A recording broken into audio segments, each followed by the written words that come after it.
வணக்கம் Jai Hind. Making the unbreakable from sensitive soldier இதோட 3வது எபிசோட் இப்போ வர வியாழக்கிழமை சாயங்காலம் கிட்டத்தட்ட ஒரு 6 மணிக்கு வர இருக்கு. ஃபர்ஸ்ட் 2 எபிசோட ஃபுல்லாக பாருங்க. 3rd எபிசோட என்ஜாய் பண்ணி பாருங்க. ஒரு மிக முக்கியமான பாட்டு இதில் கவர் பண்ணியிருக்கோம். ப்ளஸ் இதை எல்லாருக்கும் ஷேர் பண்ணுங்க. இன்னைக்கு ஒரு பிரேக்கிங் அப்டேட் நம்ம பார்க்க போகிறோம். பங்களாதேஷ் இந்திய உறவு ஓரளவுக்கு சீராகும் அப்படின்னு பார்க்கும் பொழுது இஸ்லாமிக் நாட்டோவில் நாங்கள் சேருவோம், ஷேக் ஹசீனாவை நீங்கள் கொடுக்கலன்னா பிரச்சனையாயிரும், சைனா கூட நாங்கள் ரொம்ப நெருக்கமாக இருப்போம்னு சொல்லி பல அதிரடிகளை பங்களாதேஷ் செஞ்சுட்டே இருந்தாங்க. இந்தியா வந்து ஜஸ்ட்டு 0.005 பைசையில் பங்களாதேஷை இப்போ அதிர வச்சுருக்காங்க. 5 பைசை கிடையாது, 0.005 பைசை அப்படின்றது என்ன அப்படின்னு பார்த்தீங்கன்னா, இந்தியா கிட்ட இருந்து கிட்டத்தட்ட 17% மின்சாரத்தை பங்களாதேஷ் இறக்குமதி செஞ்சுட்டு இருக்காங்க அவங்களோட தேவையில். இந்த இடத்துல செட்டில்மெண்ட் நோடல் ஏஜென்சி சார்ஜஸ் அப்படின்றது ஒன்று இருக்கு, எஸ்என்ஏ சார்ஜஸ் அப்படின்னு சொல்லுவாங்க. அதில் 0.005 பைசாவை இந்தியா ஏற்றிருக்கு. இதுக்கு பங்களாதேஷில் இப்போ எல்லா ஊடகங்களும் தலைப்பு செய்தி போட்டு அந்த நாடே கதறிட்டு இருக்கக்கூடிய நிலைமையை நம்ம பார்க்குறோம். ஸோ இந்த ட்ரீட்மெண்ட் எப்படி கொடுக்குறாங்க அப்படின்றதுக்கு முன்னாடி இதில் என்ன இருக்குது அப்படின்றத பார்க்கலாம். இதில் இந்தியாவுடைய சிஆர்சி நிறுவனம், சென்ட்ரல் எலக்ட்ரிசிட்டி ரெகுலேஷன் கமிஷன் அப்படின்றது பங்களாதேஷோடைய அரசாங்கத்துக்கு ஒரு ப்ரொபோசல் கொடுத்தாங்க. அதாவது இந்த மின்சாரத்தை நம்ம இங்கேருந்து பங்களாதேஷுக்கு அனுப்பும்போது நமக்கு உற்பத்தி செலவை தவிர டிரான்ஸ்மிஷன் சார்ஜஸும் இருக்குது. அதில் செட்டில்மெண்ட் நோடல் ஏஜென்சின்ற ஒரு இடத்துல ஒரு யூனிட்டுக்கு 0.005 பைசே நாங்கள் உயர்த்துறோம் அப்படின்றத அவங்க சொல்லியிருந்தாங்க. இப்போ இது வந்து பார்த்தீங்க அப்படின்னா இந்தியாவுடைய ஒரிஜினல் ஓப்பனிங் அப்படின்றது 1 பைசா பெர் யூனிட் அப்படின்ற அளவுக்கு இருந்துச்சு. இதை 1.005 இப்போ மாற்றிருக்கிறாங்க. இந்த ப்ரொப்போசலில் நம்மளுடைய சர்க் நிறுவனம் டிபார்ட்மெண்ட் ஃபார்முலா பங்களாதேஷோடைய பிபிடிபிக்கு கொடுக்குறாங்க. இந்தியாவுடைய என்டிபிசி நிறுவனம், அரசு நிறுவனமான NTPC, Vidyut வியாபார் Nigam limited, NVVN அப்படின்றது இப்போ அந்த பிபிடிபி அவங்களுடைய நிறுவனத்தோட இந்த ஒப்பந்தத்தை சைன் பண்ணுறதுக்கு முடிவு பண்ணியிருக்கிறாங்க. 18ஆம் தேதி ஆகஸ்ட் பார்த்தீங்க அப்படின்னா பங்களாதேஷோடைய மின்சாரத்துறை அவங்களுடைய நிதித்துறைக்கு கடிதம் அனுப்புகிறாங்க. இந்த மாதிரி வருது, இது எப்படி ஹேண்டில் பண்ணுறதுன்னு தெரியல, உடனடியாக இந்தியாட்ட பேசி இதை வந்து கம்மி பண்ணுற வழியை பாருங்கன்ட்டு. இந்தியா என்ன சொல்கிறாங்கன்னா 5 விஷயங்கள்: grid operations, power scheduling, metering, energy accounting, அப்புறம் கிராஸ் பார்டர் செட்டில்மெண்ட். பங்களாதேஷ் ரூபாயில் அவங்க கொடுப்பாங்க, நம்ம டாக்கால கொடுப்பாங்க, நம்ம ரூபாயில் செட்டில் பண்ணுவோன்ட்டு. ஸோ இது எல்லாமே சேர்த்து எங்களுக்கு வந்து இப்போ இன்க்ரீஸ் ஆகுது. ஸோ அதனால் எங்களுக்கு நீங்கள் இதை உயர்த்தி கொடுங்க. ரொம்பலாம் கிடையாதுங்க, 0.005 பைசே அப்படின்றது இந்தியாவுடைய ஸ்டாண்டு. இது வெறும் 0.005 பைசேன்னு பார்க்காதீங்க. 1160 மெகாவாட் மின்சாரத்தை அவங்க நம்மக்கிட்ட இருந்து இம்போர்ட் பண்ணுறாங்க. அதன் பிறகு பார்த்தீங்க அப்படின்னா பங்களாதேஷோடைய ஒரு கணக்கெடுக்கும் அப்படின்ற போது அவங்களுடைய நிதித்துறையில் இருக்கக்கூடிய ஒரு முக்கியமான அதிகாரி என்ன சொல்கிறாருன்னா, பங்களாதேஷோடைய இறக்குமதியை பெருமளவுக்கு இதை பாதிச்சிரும் அப்படின்றதும். இப்போ அடானி பவர் சப்ளை எடுத்தீங்கன்னா அவங்க 1496 மெகாவாட் மின்சாரத்தை உற்பத்தி செய்கிறாங்க ஜார்க்கண்ட் மாநிலத்தில் இருக்கக்கூடிய கோடால. இது வந்து தனி, இது வந்து அரசாங்கம் சப்ளை பண்ணுறது மட்டும் 1860 மெகாவாட் அப்படின்ற அளவுக்கு நம்ம பார்க்குறோம். இது வந்து ஜஸ்ட் ட்ரிவியல் அப்படின்னு பார்த்தீங்கன்னா 1 மணி நேரத்துக்கு 5000 ரூபா இது வந்து எக்ஸ்ட்ராவாக போகும். அப்படியே நீங்கள் வந்து 24 மணி நேரம் இன்ட்டு 365 நாள் போட்டிங்கன்னா வருஷத்துக்கு எவ்வளோ அப்படின்றது இம்பேக்ட்ன்றது தெரியும் நம்மளுக்கு. ஸோ இப்போ இது என்ன அப்படின்னு பார்த்தீங்கன்னா $11 பில்லியன் அளவுக்கான ஏற்றுமதியை, அதாவது ரஃபா 1,10,000 கோடி அளவுக்கான ஏற்றுமதியை நம்ம பங்களாதேஷுக்கு பண்ணுறோம். அதில் கிட்டத்தட்ட 12,000 கோடிக்கான ஏற்றுமதி வெறும் மின்சாரம் மட்டுமே. ஸோ இந்த இடத்துல மின்சாரம் இல்லாமல் அவங்க உற்பத்தி துறை இயங்க முடியாது, குறிப்பாக கார்மெண்ட் இண்டஸ்ட்ரி.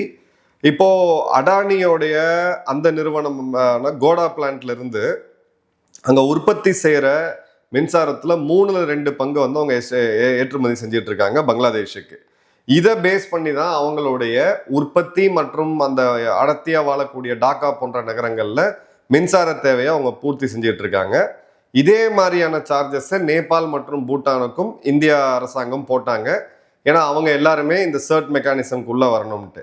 பட் விஷயம் வந்து அது கிடையாது. விஷயம் வந்து என்ன அப்படின்னா, ஒரு ரொட்டீன் ரெகுலேட்டரி ஸ்டெப் தான். இது வந்து பெரிய அளவுக்கு ஸ்குவீஸ் எல்லாம் இல்லை அப்படின்னு நம்ம பார்த்தா கூட இது அறிவிச்ச நேரம் எப்போ இந்த கடந்த 7 நாட்கள் நடந்த நிகழ்வுகளை மட்டும் குயிக்காக பார்த்தோம் அப்படின்னா, பங்களாதேஷோடைய பிரதமர் இங்கே வரதா இருந்துச்சு.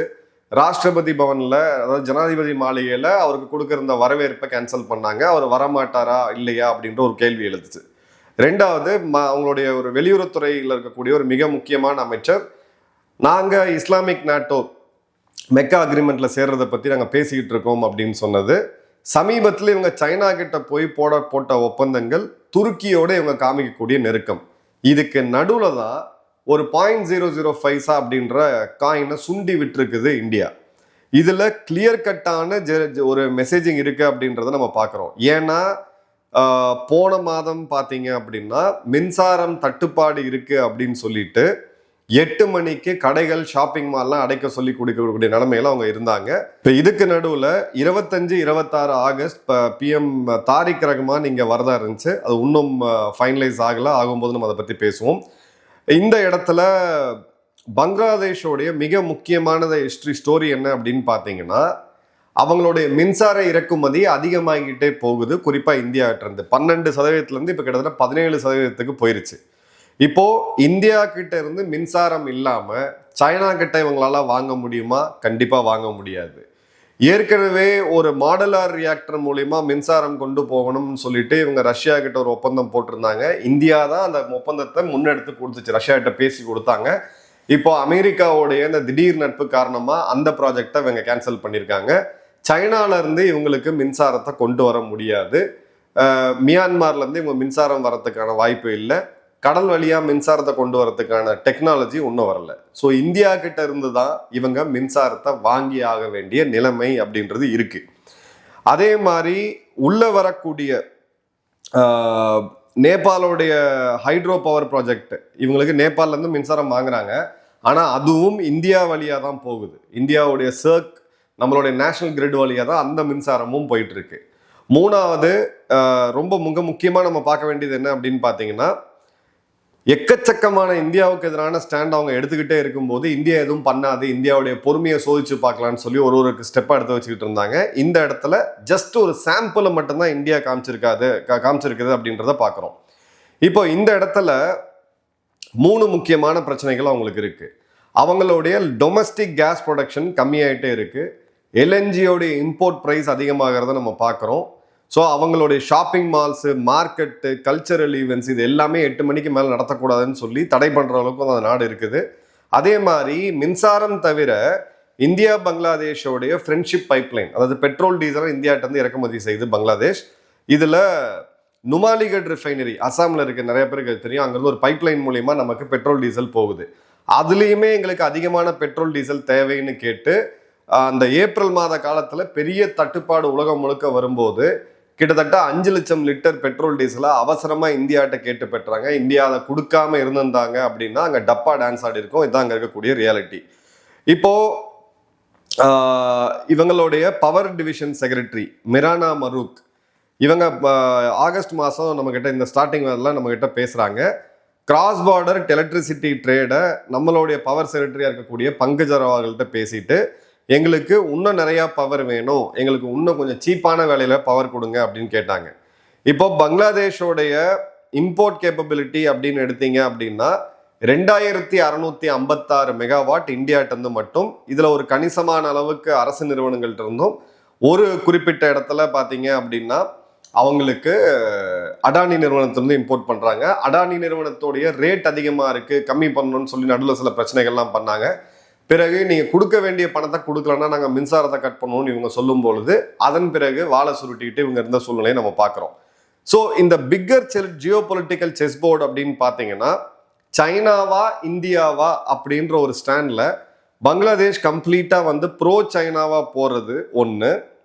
ரெண்டாவது, திடீர்னு இந்த பாகிஸ்தான் கூடிய இருக்கக்கூடிய இணக்கம் பிளஸ் இப்போ துருக்கியோடைய அந்த துருக்கி, பாகிஸ்தான் மற்றும் சவுதி அரேபியா இணைந்து வச்சிருக்கக்கூடிய அந்த மெக்கா அக்ரிமெண்ட்ல நாங்களும் போய் சேருவோம்னு சொல்றது, ஒரு ஹார்டான ரிலீஜியஸ் ஸ்டாண்டா எடுத்து தன் ஒரு ரிலீஜியஸ் நாடா ஒரு ஐடென்டிஃபை பண்ணிக்கிறது, இந்த மாதிரி நிகழ்வுகள் பிளஸ் துருக்கியோடைய அவங்க தனியாக காமிக்கக்கூடிய க்ளோஸ்னஸ், துருக்கியோடைய ஆயுதங்கள் வாங்குறது, இந்த மாதிரி போன்ற விஷயங்களை இந்தியாவுக்கு எதிராக பண்ணும் பொழுது இவங்க அடிப்படையாக இப்போ தெரிஞ்சுக்க வேண்டிய ஒரு விஷயம் என்னன்னா, இவங்களுக்கு வர தண்ணி இந்தியா அப்ஸ்ட்ரீம்ல இருக்கு, பங்களாதேஷ் டவுன் ஸ்ட்ரீம்ல இருக்கு. இவங்க யூஸ் பண்ணக்கூடிய மின்சாரத்துல 17% இந்தியாவிலேருந்து போயிட்டு இருக்கு. நேபாளிலேருந்து வாங்குறதும் இந்தியா வழியாக தான் போயிட்டு இருக்கு. இவங்களுக்கு உணவு மிகப்பெரிய லெவல்ல இந்தியாவிலேருந்து தான் போயிட்டு இருக்கு. பெட்ரோல் டீசல் இந்தியாவிலேருந்து தான் போயிட்டு இருக்கு. இவங்களுடைய கிளியரன்ஸ் கார்கோ, அதாவது ரெடிமேட் கார்மெண்ட்ஸ்ன்னு சொல்லக்கூடிய ஆர்எம்ஜி, அதோட எக்ஸ்போர்ட்டுமே பங்களாதேஷ்லேருந்து வெஸ்ட் பெங்காலுக்கு சாலை மார்க்கமாக வந்து அதன் பிறகு சாலை மார்க்கமாக மும்பையில் இருக்கக்கூடிய நவசிவா போர்ட் வழியாக தான் போயிட்டு இருக்கு. இந்தியா பார்டரை மட்டும் ஷெட் பண்ணி வச்சாங்க, ஒரு மாத காலத்துக்கு ஷெட் பண்ணி வச்சாங்க அப்படின்னா அந்த நாடு தாங்காது. ஜியோ பொலிட்டிக்கலா சைனா கிட்ட இருந்து இவங்களால வெப்பன்ஸ் வாங்கிட்டு வர முடியும், ப்ராஜெக்ட்ஸ் எல்லாம் பண்ண முடியும். புதுசாக ஹைடோ பவர் ப்ராஜெக்ட்ஸ்லாம் பண்ணுறாங்க. அந்த ஹைடல் பவர் ப்ராஜெக்ட்டுக்குமே தண்ணீரை கண்ட்ரோல் பண்ணுறது இந்தியா தான். ஸோ இவங்க சைனாவை கம்ப்ளீட்டாக இது பண்ணுறது இல்லாமல் இப்போ அதை பேலன்ஸ் பண்ணி கொண்டு போகக்கூடிய சூழ்நிலை தான் பங்களாதேஷ் இருக்குது, அதை நம்ம மறுக்கவே முடியாது. ஆனால் இந்தியாவோடைய இறையாண்மைக்கு எதிராக இந்தியாவை பகைச்சிக்கிட்டு இந்த இஸ்லாமிக் நாட்டில் ஜாயின் பண்ணுறது போன்ற காமெடிலாம் பண்ணிட்டு இருந்தாங்கன்னா வெறும் 0.005 அப்படின்ற இன்க்ரீஸுக்கு இப்போ இவங்க டோட்டலாக டான்ஸ் ஆடக்கூடியது நம்ம பார்க்க முடியுது. நம்ம ஊசி குத்துன மாதிரி இது ரொம்ப உறவையும் நம்ம வந்து அண்டை நாட்டுக்கிட்ட உறவை என்றைக்குமே பகைச்சக்கூடாது. நெய்பர்னு என்றைக்குமே நெய்பர் தான். பட் அவங்க பிரதமர் வரத்துக்கு முன்னாடி ஒரு மைல்டு டோஸ் ஆஃப் மெடிசனை இப்போ இந்தியா கொடுத்துருக்காங்கன்றதை பார்க்குறோம். இப்போ ஹை கமிஷனராக இருக்கக்கூடிய தினேஷ் திரிவேதி அவர்கள் ஒரு ஐஎஃப்எஸ் அதிகாரி கிடையாது, பிஜேபியோட ஒரு எக்ஸ்பீரியன்ஸ் பொலிட்டீஷியன். அவர் தான் இப்போ வந்து ஹை கமிஷனராக அங்கே இருக்கிறாரு. அவரும் நம்மளுடைய உளவு அமைப்பான ராவோட தலைவரும் பங்களாதேஷில் போய் சந்தித்த பிறகு அதுக்கப்புறம் தான் பங்களாதேஷிகளுக்கான வீசாவை இந்தியா ரெஸ்டோர் பண்ணுது. மெடிக்கல் வீசாவெல்லாம் போயிட்டு திரும்ப லைனில் நின்றதை பார்த்தோம். எந்த தூதரகத்தை இந்த காட்டு மிராண்டிகள் இவங்களோட ஜமாத்தி இஸ்லாமின்னு இருக்கக்கூடிய அந்த ராடிக்கல் அமைப்பு 2 வருடத்துக்கு முன்னாடி தாக்க முற்பட்டாங்களோ அதே எம்பசியில் இந்திய தூதரகத்து வாசலில் கிட்டத்தட்ட 3 கிலோமீட்டர் லைன் கட்டி கியூவில் நின்றுட்டு இருக்காங்க இன்னைக்கு வெயில்ல. இதுதான் பங்களாதேஷோடைய ரியாலிட்டி. இப்போ இந்த இரிட்டண்டா இருக்கிறது கங்கா வாட்டர் ஷேர் ட்ரீட்டி மற்றும் டீஸ்டா டேம், இது எல்லாமே இவங்க சைனா லைன்டா போனாங்க. சைனாவோடைய பிரசன்ஸை இந்திய பங்களாதேஷ் எல்லையில கொண்டு வந்தாங்க அப்படின்ற போது இந்தியாவால் என்ன செய்ய முடியும் அப்படின்றதுக்கான ஒரு ரொம்ப சாம்பிள் கூட சொல்ல முடியாது, ஒரு ஃபர்ஸ்ட் லுக் போஸ்டர் தான் இந்தியா இப்போ வந்து காமிச்சிருக்கு. பங்களாதேஷ் தன்னுடைய நிலைப்பாட்டை சரிப்படுத்திக்கிட்டு இந்தியாவோடைய அந்த முரண்பாடா ஒரு கன்ஃபரண்ட் பண்ணக்கூடிய அதே மாதிரி மத ரீதியான சித்தாந்தத்தை எடுத்துட்டு போக முற்பட்டாங்க அப்படின்ற போது இதை நிச்சயமா இந்தியா பார்த்துட்டு சும்மா இருக்காதுன்றதுக்கான ஒரு ட்ரைலரை இப்போ நம்ம பார்த்தோம். உங்க கமெண்ட்ஸை கமெண்ட் பாக்ஸ்ல போடுங்க. நன்றி, வணக்கம், ஜெயஹிந்த்.